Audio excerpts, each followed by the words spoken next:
ассалому алайкум дӯстон. ҳозир мо оиди як иллати дигар суҳбат мекунем. ин ҳам бошад гирифтани забон, яъне бо забони арабӣ ҳамин иллата лукнат, лакнат ҳам меган, яъне гирифтани забон ҳангоми сухан кардан. мутаассифона ин иллат ҳам дар кӯдакон ва ҳам дар нафарони синну соли гуногун дида мешавад.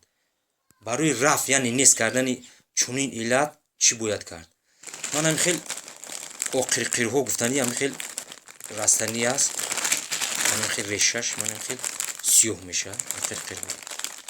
ман ҳамина ҳар рӯз куфта ба таги забон пошидан ва ҳамчунин ба забон пошидан лукнати забонро ба пуррагӣ дафъ мекунад. ман ҳамина мегирем, мекӯбем, майда мекунем, ҳам ё дар таги забон ё дарми забон худаш агар мо монем мепошем, ҳамин гирифтагии забонро нест мекунам иллата.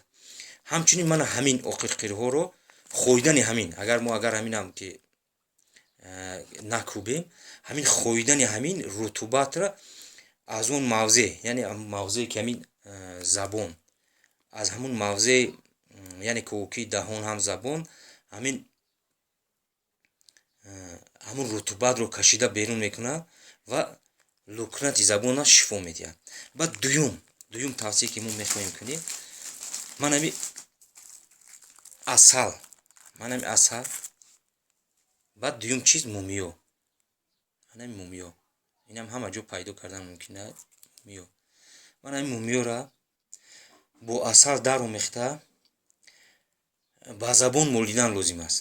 ман ҳамина қатъи ҳамин даро якҷоя мекунем, асал қатъи забонда, яъне ба ҳамин забон молидан лозим аст. ҳамин боис мегардад ки лукнат, яъне гирифтани ҳамин забонро дафъ кунад. инчунин гаронии забонро ба пуррагӣ шифо бахшад. яъне нафароне ҳастанд ки дар вақти ё лукнат забон мегирад, ё ҳангоми суҳбат кардан яъне душворӣ мекашанд. ман ҳамин беҳтарин тавсия мебошад. ҳамин тавсияро агар иҷро кунанд, иншоалло бо хости худованд ҳамин яъне гирифтани забон ба пуррагӣ нест мешавад. бародарон дар амони худованд бошед.